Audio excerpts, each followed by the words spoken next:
Education, your Arkansas Artist Radio Showcase on 88.3 KABF, the voice of the people.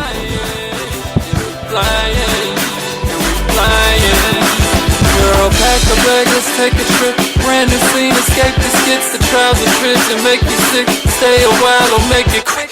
Take some pictures, make a flick. Your face, your lips, the shape of your hips are some of the reasons I make these trips. Let's start over with our relationship. You call me a king, well you my crown. It's more than your smile, it's even your frown. You don't let anything hold you down. I do anything, let me hold you down. By now I know you know my style. Girl, I walk 1,000. Good morning, Little Rock. Happy Thanksgiving. I know it's Turkey Day and we're all excited. I'm especially excited because I have this amazing person that I just met who is always surprising me, Mr. Jerrell Hardnett. How are you doing today?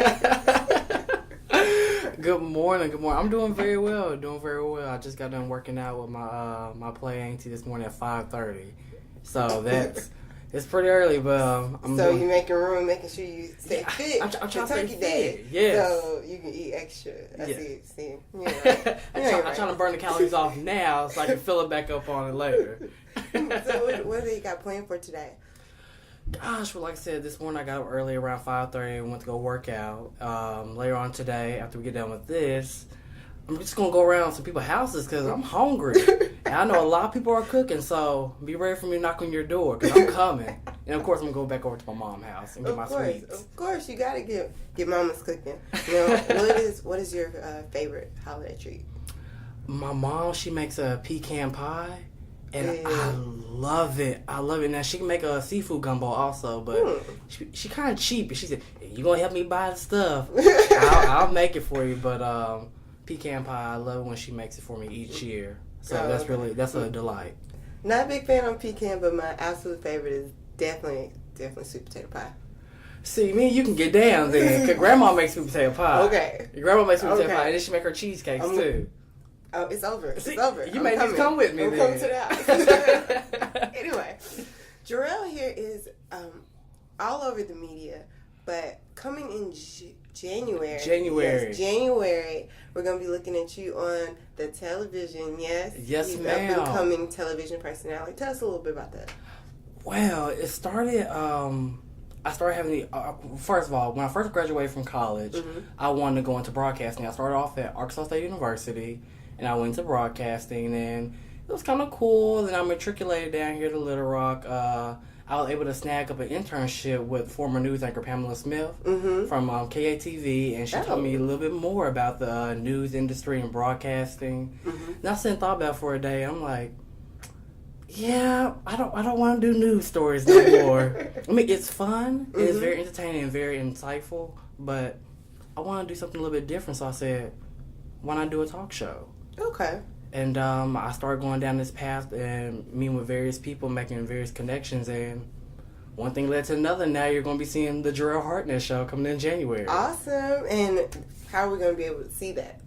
Okay, so there are a few ways that you're going to have the opportunity of seeing that. There are going to be some, I guess, promotional deals going around the city soon where it'll be on Comcast Network. Okay. And on top of that, we're going to be streaming it live via cooltv.net.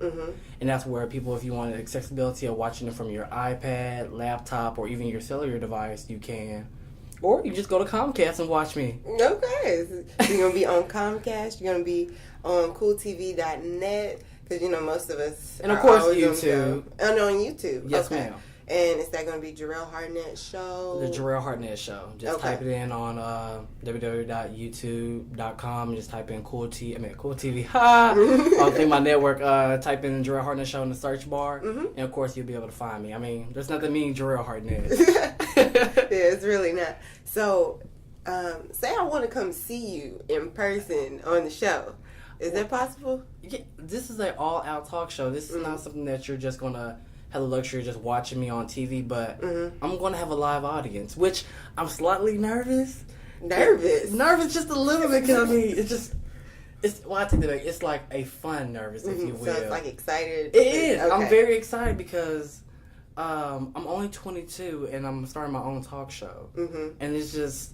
I look back to my past and I look where I'm at today, and it's a very humbling feeling knowing that this is all happening. Right. And it's just having a live audience, and when I walk out, people clapping, I'm just like, what's up? But no, I'm very excited, and I'm looking forward to everyone being in the audience and just getting some insight from everybody. Okay. And you can get tickets. We're going to have my website up very soon. I believe that'll be up at the end of December, beginning of January, so you can look around there. Of course, if you join my fan page on Facebook, the Jerrell Hardnett Show, you'll see more promotional things and how you can get tickets. But I think I may get you something too. Okay, I got the hookup, y'all.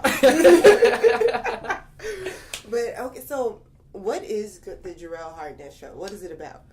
Well, the thing is with me, I know that everyone has a story. Okay. I don't care if you're the CEO of Polo or the owner of a library or wherever it may be, if it's coming off of drugs and you're going to rehab and you have a story to tell people. Mm-hmm. And I want people to hear these success stories. I feel that people are driven by success stories, such as me. Seeing people growing up, like I told you, I had the opportunity to intern with Pamela Smith. Mm-hmm. When I was in the sixth grade, I used to see a woman on TV giving the news, and a black woman at that. And I was inspired. I'm like, what is she doing? I asked my mom, I said, what is that? What do you call it? I don't know. I didn't know what it's called. I just saw a woman on TV. Mm-hmm. So I just looked up more information. I said, that's television, that's broadcasting, and she's doing it. So, I mean, that kind of led to a dream for me doing that. And I'll be a first-generation graduate as well, so it pushed me to obtain my bachelor's degree and move forward with my life. And it's very exciting. And when are you going to be getting your bachelor's? I will have my bachelor's next year. I'll be a bachelor. I have my bachelor's in communications with minor in speech communications. I am a UALR student. And I will be proud to be an alumni pretty soon, 2014. Well, congratulations. Graduation's coming around. I hope everyone comes to my graduation. Of course. You could always just air it on your show. I thought about that. I said, well, let's do a show about my graduation. But I'm excited about that also. I'll be a first-generation graduate. And I think my mom's more excited because her little baby boy's finally doing it. And my father, he just recently passed away. But he was very proud of me. There's 11 of us. My dad had 11 kids. Goodness gracious. And it's a lot of love. It was a lot of love. A lot of love. But he loved me dearly. And I saw him back in April this year. Mm-hmm. And he just let me know and reiterate that I'm very proud of you. Out of all 11 kids, you're the first one to get a bachelor's degree. Wow. So it speaks volumes. I mean, it's kind of nerve-wracking. I'm like, I can't believe I'm really about to do this. I'm about to walk across. I'm about to have a bachelor. I'm going to be up there when I walk across throwing up the peace sign. I'm done. Right. So this is why you're here, to tell me your story. So what is your story, Mr. Jerrell Hardnett? First grad. Like I said, this is something very new for me. And even the whole college thing was very new for myself and my mother because she was a single parent raising me. And looking to various college things were not always the best. I mean, I look at it even today. And I mean, it's something hard to kind of explain it. I know a lot of people always say that your GPA matters and this matters. Well, I mean, now I feel more confident saying this today. But when I graduated from high school, my highest my ACT score was 15. So I was accepted to Arkansas State University with remedial courses. But of course, I ran track and field there as well. Okay. And so I did that, took remedial courses, but I worked diligently. And it's all about your tenacity as well. I mean, yeah, I started off very low, but going throughout the courses and working closely with my professors, they worked with me. And I know when I left ASU, transferred to UALR, I had a cumulative 3.1 GPA. So I do understand that sometimes kids get a little nervous at times saying, oh, well, I only have a 15 on my ACT, or, oh, I only have a 16. Still go to school. If you have to take remedial courses, still do it. And if you don't choose to go the college route, you need to get a trade in something that will build up your skills. Right. Or whatever skills that you may have, because even if I didn't choose to go to college, I want to be a flight attendant, and I want to learn much, much more about what you need to do. And of course, you got to go to flight school. I mean, wherever it is, get some training so you can be a perfectionist at whatever you do. Right. And that's what I did in a sense. I mean, I knew I wanted to be in broadcasting. I went to go do training. This is my training, college. But like I said, dealing with that, And of course, like I said, being the 11th and last child of my father, and not having the luxury of being with him every day, but I try to reach out to him as much as I could to know more. Dad, teach me this, teach me that, which I didn't always have that luxury. But I did have a very strong mother who instilled a lot into me. My mannerisms. It's just amazing what she's instilled into me. And now that I have a niece by my big sister on my mom's side, I try to instill that into her. My little niece Chloe, she's just, first of all, she get grades that I never got out of school. That little girl, she is a whippersnapper, just so smart. I'm just like, but everything that she does, I kind of see like a little Jerrell, if you will. And anything that she does, I just try to make sure that she has it, know what she needs to do. And I know my sister's growing up, or she's raising her as a single parent as well. Okay. And I want to be that uncle in her life, let her know that I'm that male that's going to be here to help you. Right. Whatever it may be, I'm your uncle. I'm going to be right here. So, it's a little bit more about my life, but I want to just, as the show slowly progresses, I want people to learn a little bit more about me piece by piece. I just want to throw everything out there at one time, or you may not want to tune in. That's not true. But, so you said you first came to school on a track and field scholarship. Yes, ma'am. So you ran track when? When did that happen? Track started for me back in the 7th grade. I started off with Port City Speed. It's a nonprofit organization in Pine Bluff where I ran track for many years. I ran the open quarter. I even set a few regional records and national records in Fayetteville and, of course, in Detroit, Michigan. So that was really exciting. Port City Speed was wonderful. My coach, though, that was Kathy Richards and Martin Richards out of Pine Bluff, Arkansas. And they instilled in something to me that I'd never done. I always wanted to do football, but Mom was like, I can't have no one hitting you. I don't want you to break any bones. But I always knew how to run. I was always running around playing. And she said, well, maybe you should really think about doing track. And I said, you're right, Mom, let me do that. So I got into track. I started doing that throughout my 7th, 8th, 9th grade year. Of course, it moved over to high school. And I was just doing so well, and they offered me a scholarship at ASU. And I didn't even know what to do with that. I'm like, really? A scholarship? Y'all think I'm fast enough? And obviously they did, and I went up to ASU, and I had a blast up there running track. The guys up there were just amazing. The training was very intense. One of my coaches were Jason Brooks, and his nickname for me was Jello. And I was really fast, but at the same time, he's like, Jello, you are just so good, but why can't you lose that gut? you had a gut and was running track. I kid you not. That's crazy. I kid you not, but I was killing it, though. He's always called me Jello. Wow, that's funny. Jello. I enjoy track. I think that's something what all students should get a part of. And I won't say particularly track, but become active in something. And keep your mindset, keep your mind going on something, because that's what it was for me. Right. I mean, of course you have school, but it's kind of like an organization, if you will, a fraternity or sorority. You're around, or you're amongst people who are driven the same way you are, or going in the same direction that you want to go towards. And it was exciting. And I mean, of course, I didn't get an opportunity because all my other brothers were around the world. We're all from everywhere. But it was like you had your own family in track and field. I did, and it was very exciting. So how was that transition? Because you're not in the Olympics right now. So I'm not in the Olympics. You had to choose. I did. So how was that transition or that choice between being on TV or being just in broadcasting and media and running? When I transferred from ASU here to UALR in Little Rock, I thought about for a moment. I said, okay, let me try to get back into the track gig. Let me try to get back into the rotation and see how I can work this out. They said that you can run track with us, but you're going to redshirt for a year.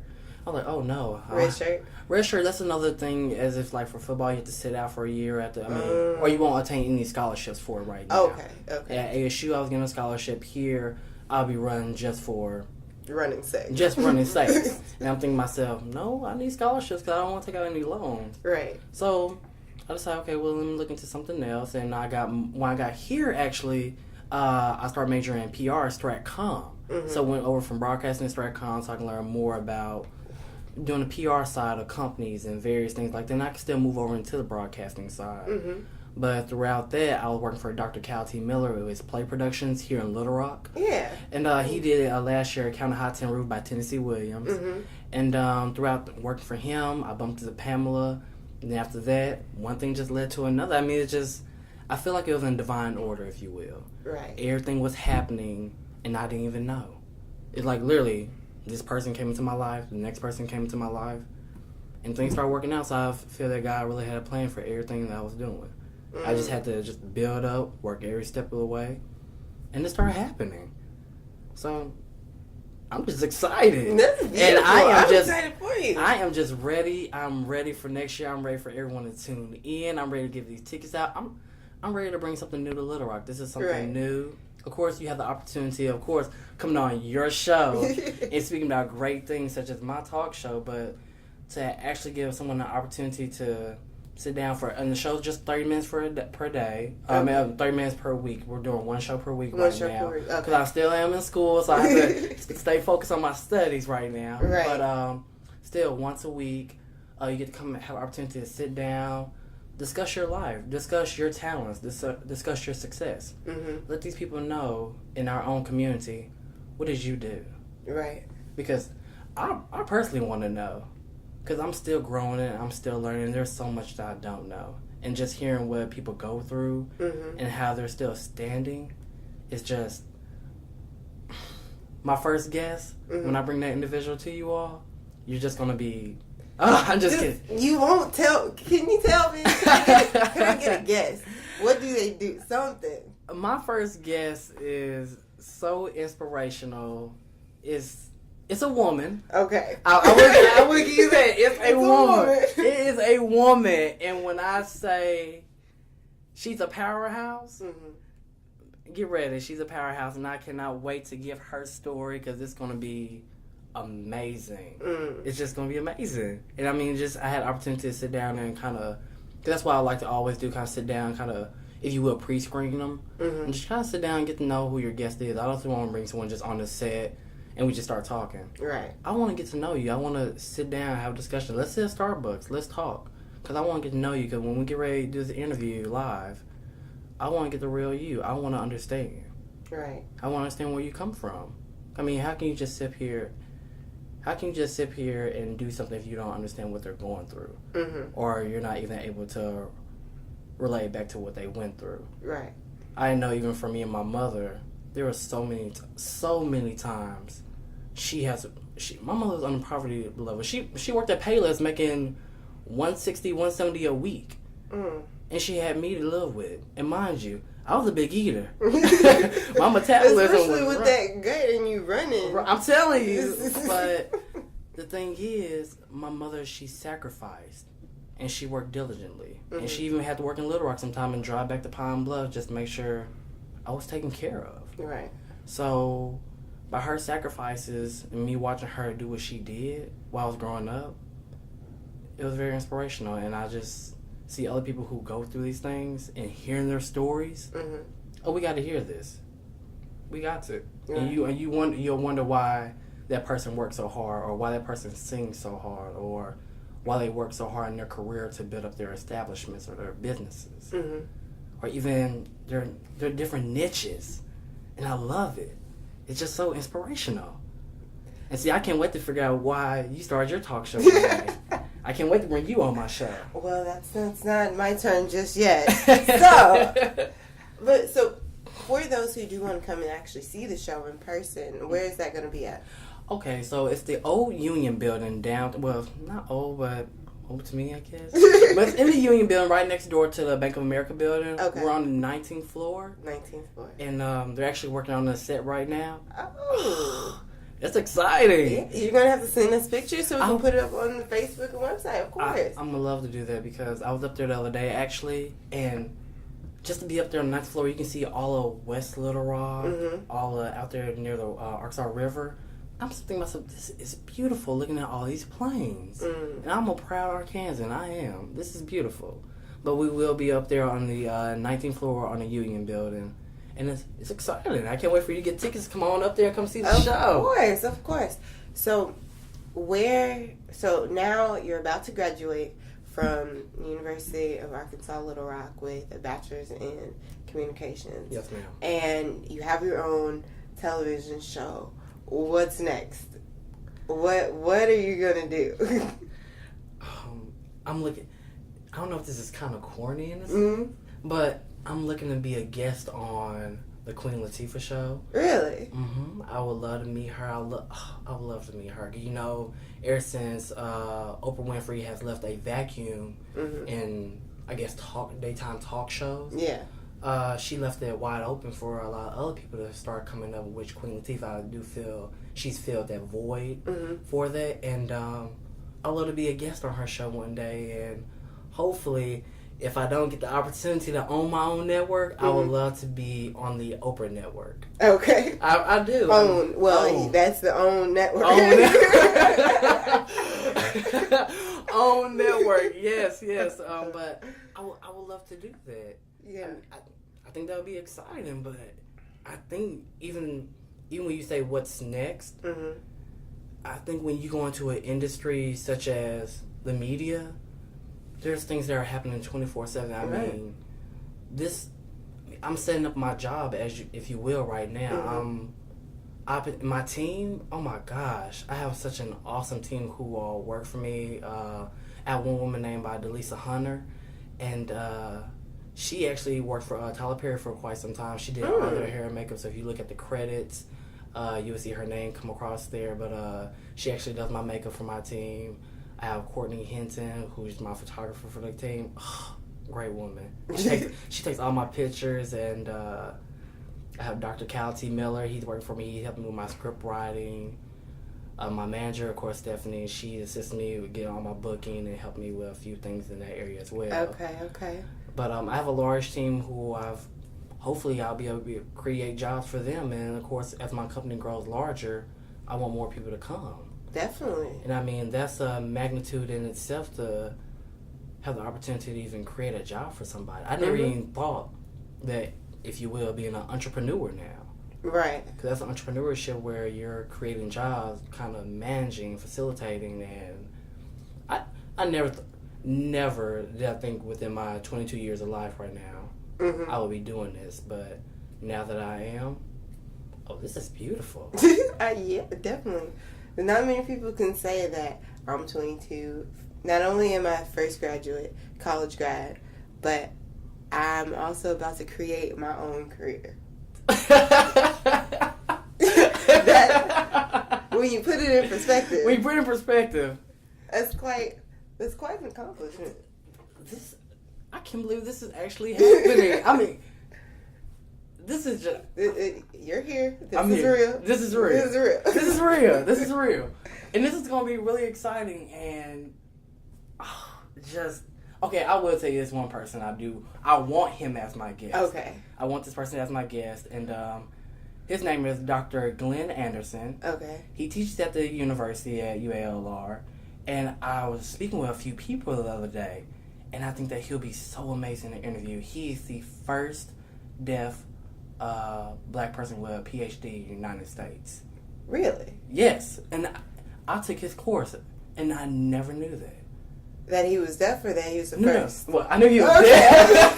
Just wondering. No, I knew he was deaf. I have friends with hearing impairments, and they will fool the heck out of you. But I knew he was deaf, but the thing is, going throughout his course, he would never tell us that his son plays for the NFL. I know you never. That's the reason why I just want to bring people to my show so we can. The first African American male in the United States to be a deaf individual to obtain his PhD, and he got from Galileo in New York, and then had a son to go to the NFL, and then had a son go to the NFL. That's wow. And when I spoke with him one time, I said, "Dr. Anderson," I said, "You have all this going." Oh, hush, boy. Okay, he lost his hearing at the age of 7. And we kind of spoke about that in detail. And I think that's inspirational because a lot of people feel that you can't go to school or you have different impairments or diversity that come against you. He's the one reason why I want to do this. Because if you feel like all odds are against you, they're not. Right. I mean, let's be realistic. He sweetest guy you ever meet. And so very humble. He's on a board with President Bush, former President Bush and Clinton for deaf and hearing, and I'm just like, you have pictures with this person. You have pictures with President Bush. do you realize this? He's like, it's not a big deal. It's not a big deal. And that's what I think how a lot of people are. You just go through life, and this is just what I'm doing. And he doesn't even have to teach anymore, but he enjoys it so much. And for the students who take heed to learning sign language, mm-hmm. he wants them to understand and learn. Mm. And of course, I did learn some sign language myself. Really? He's a great professor. I know a little bit. I've lost touch since I haven't had to communicate. But well, maybe we can play with each other one day and just kind of talk about it. Maybe. We'll see. Or we'll sign. We'll sign. But what are you doing now? Are you working or? Yes, I am, of course, since I am still in school and mm-hmm. waiting for everything to pick up for me one day. Currently, I do work for Copper Grill here in Little Rock. Mm-hmm. That's downtown on 3rd and Cumberland. Mm-hmm. Yeah. And I'm currently just a host there. I do work at UALR in the equipment room, so I kind of check out the equipment for the various students that come in there. Mm-hmm.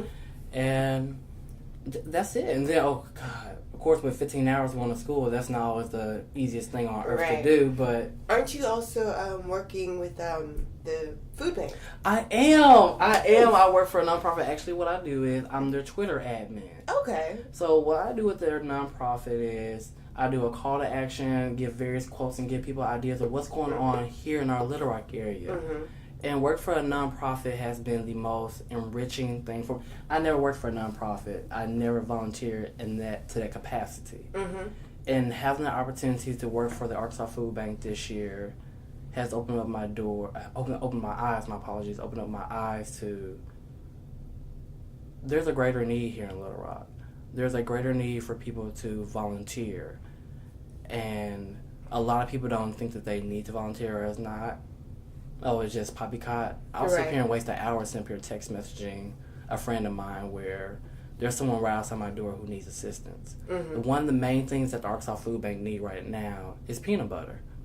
And I thought to myself, I have 2 things of peanut butter in my pantry just sitting there. Mm-hmm. I'm thinking to myself that one of the main things that they need, they're having a struggle with getting, is peanut butter. Something so simple can mean so much to someone else besides you and I. Right. And I'm thinking to myself, I'm not even at a status to where I'm just big and stuff like that. I'm just a simple person, and you still need peanut butter. Mm-hmm. So throughout this course I was taking the volunteer with the Arkansas Food Bank, I've learned more to volunteer my time. Mm-hmm.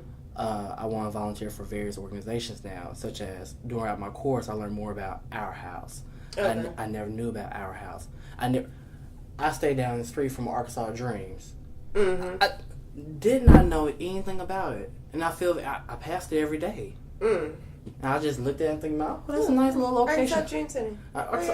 They must do sleep stays there. I'm like, oh, this is nice. Oh, this is a nice little facility over there. Kept on going. Mm. I never knew anything about it. And I think that's a civic duty for everyone to do, is get out and volunteer. Right. And I mean, I understand much more now of the impact that it makes on people. And if you go to various food pantries, you'll see these people who are really needing assistance. Mm-hmm. And then I look at myself, I always complain like, oh, I can't go to Cheddar's tonight. I will. I used to say that. I can't go to Cheddar's, or I can't go out to this fancy place. Right. I need to shut my mouth up. Because there are people out here who came forward to, as I said, get peanut butter. Right. That blew me away. Mm. And I didn't know it was even happening in my own community. And I do want to make that difference. And hopefully by me being a Twitter admin for the Arkansas Food Bank, I've raised that awareness.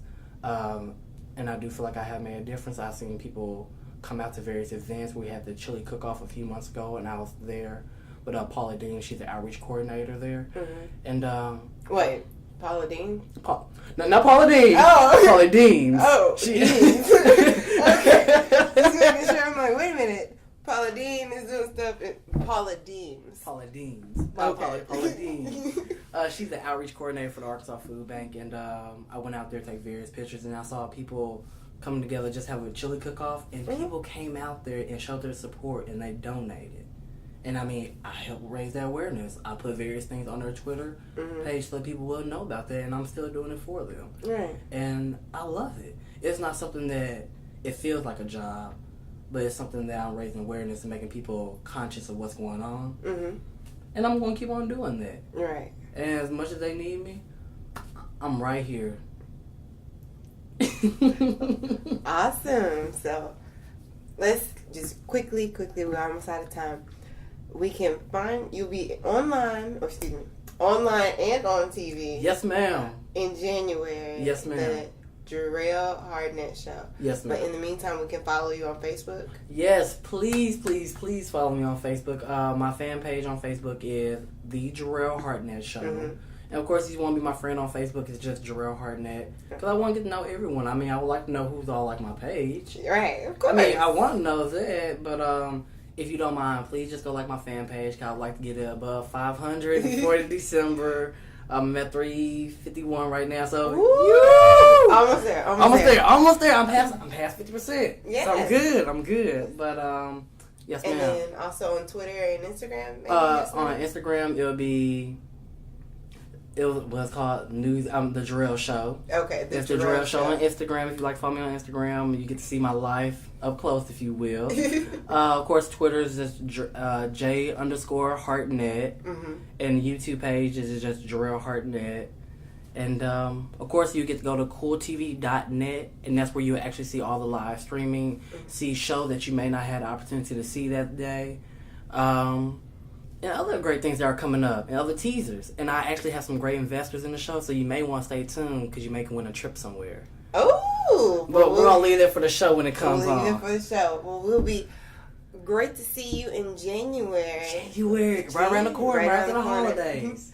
But for the rest of the day, thank you for coming on the show. Oh, thank you for having me. And enjoy your food that you worked so hard for this morning. I did, because 5:30 was... Woo!